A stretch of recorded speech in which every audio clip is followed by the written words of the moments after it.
I'd like to introduce to you our two moderators. We have Dr. Charles Hayes, who is a professor of physics here at the University of Hawaii and the interim dean of the school or the College of Natural Sciences. We also have a professor of English and director of the Manoa Writing Program, Dr. Thomas Hilgers, and I'm going to hand over the program to them at this time. Please welcome our moderators.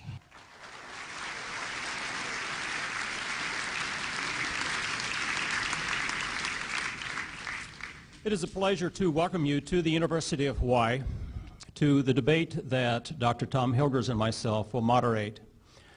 Just a comment about the University of Hawaii, or the purpose of a university in general.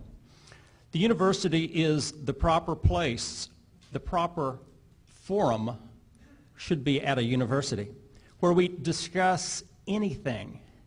And of course, tonight's topic, therefore, is an important topic and is one which is such that we should think critically about what is being presented. And that's one of the things that the University of Hawaii and Tom and myself have been involved in just recently, of promoting the university to be a place where ideas are thought of critically.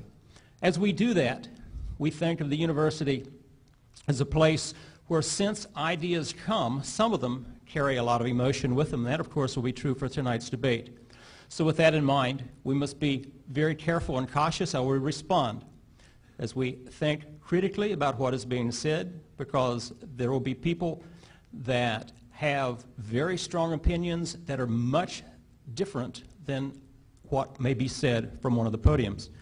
With that in mind, let's listen very cautiously, let's think critically, and let's become very intellectually involved with what's going on. Now, at the end of the formal debate, there will be a time for questions from the floor. With that in mind, we will not have, with all the people here, time for everybody to ask questions, but there will be time for a few. We'll talk about that later with mics on the side for that at the end of the formal debate. As the program indicated, we will start off tonight with an opening statement by the theist, followed by an opening statement by the non-theist. There will then be rebuttals by each side, and then a moderated dialogue. And finally, we will have final statements of each side. At the end of that, we'll have a short break, and then we'll go to questions from the floor. With that in mind, I'll turn the floor over to Tom Hilgers. Welcome, and thank you for having me. I hope that if there's any fainting tonight, it's from the quality of the arguments and not from the heat. I am a little concerned that we are so crowded that if anybody does have to go out for air, and I know it's quite stuffy out there, that there may not be room to proceed. So if you see somebody get up, I'll really appreciate if you move to the side so they can get through. We have open seating on the outside balcony. Okay, Kali'i just tells me that they have opened seating on the outside balcony, so those of you who are finding it opprobriously stuffy might want to wish that move there already. Okay. It's my pleasure to introduce Dr. William Lane Craig, who will be arguing a theist position tonight. William Lane Craig is research professor of philosophy at Talbot School of Theology in La Miranda, California. He completed his PhD in philosophy at the University of Birmingham, England, before earning a doctorate in theology from the Ludwig Maximilians University of Munich, where he was for 2 years a fellow of the Alexander von Humboldt Stiftung. Got that, okay. That's impressive, isn't it? Prior to his appointment at Talbot, Bill spent 7 years on the faculty of the Higher Institute of Philosophy of the Catholic University of Louvain in Belgium. He has authored some 30 books, including The Kalam Cosmological Argument, Divine Foreknowledge and Human Freedom, Theism, Atheism, and the Big Bang Cosmology, and God, Time, and Eternity. In addition, Bill has published nearly 100 articles in professional journals of philosophy and theology, including the Journal of Philosophy, American Philosophical Quarterly, Philosophical Studies, International Studies in the Philosophy of Science, Astrophysics and Space Sciences, and the British Journal for Philosophy of Science. Bill has joined us tonight here in Honolulu from Atlanta, where he lives with his wife, Jan, and they have 2 children, Charity and John. Bill, welcome.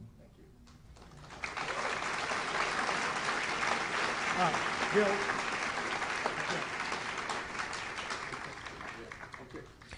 It is my pleasure to introduce Dr. Victor Stenger. He will be arguing the non-theist position. Victor J. Stenger has recently retired from a distinguished international career in physics at the University of Hawaii and is currently Emeritus Professor of Physics from the University of Hawaii, as well as Adjunct Professor of Philosophy at the University of Colorado, where he now resides. Vic earned his PhD in physics at UCLA and has held visiting positions on the faculties of the University of Heidelberg in Germany, Oxford in England twice, and has been a visiting researcher at Rutherford Laboratory in England, the National Nuclear Physics Laboratory in Frascati in Italy, and the University of Florence in Italy. Vic's research career spanned the period of great progress in elementary particle physics that ultimately led to the current standard model.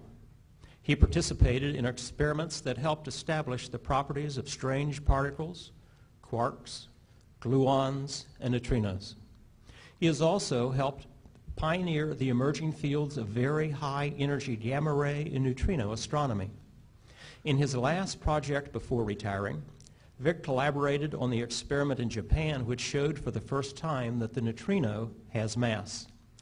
Vic has had a parallel career as an author of critically well-received popular-level books that interface between physics and cosmology and philosophy, religion, and pseudoscience. These books include Not by Design, Physics and Psychics, The Unconscious Quantum, Timeless Reality. His latest book has Science Found God, the latest results in the search for the purpose in the universe, is now available. Vic Stenger was former president of Humanists Hawaii and was named Hawaii Humanist of the Year in 1992. Turn the program over to Tom, who will be moderating the formal section of the debate. Briefly, you note on your program that we will have 20-minute formal statements by both Dr. Craig and then Dr. Stenger, followed by 12-minute rebuttals. After that, we will move into a brief moderated dialogue, which will essentially give our debaters an opportunity to ask questions of one another.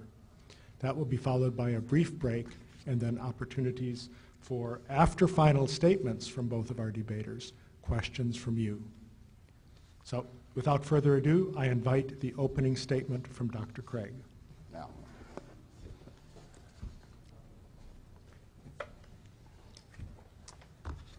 Aloha, good evening.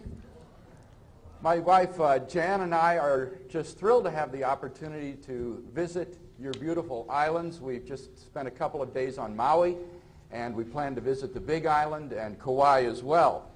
And I'm also very glad to have the opportunity to be debating Vic Stenger tonight, who's emerged as a very prominent spokesman for atheism. I'm sure that we're in a good debate this evening.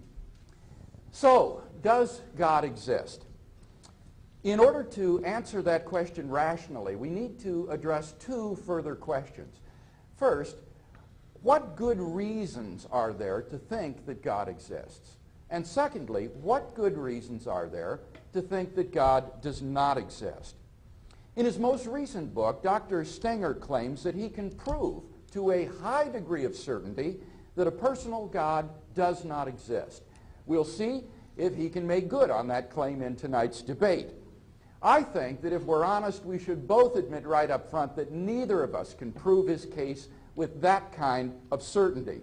The very fact that we're having this debate tonight shows that this is a question on which intelligent people can disagree.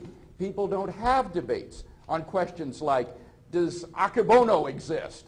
Or does Santa Claus exist? Because there are clear and compelling answers to those questions. But what that means is that your task is all the more difficult tonight. You're going to hear evidence both for and against the existence of God. Your job is to weigh the evidence, to see which way the scales tip. That requires a thoughtful and reflective spirit. If your mind is already made up, then you probably won't hear anything from either of us tonight that will change your mind.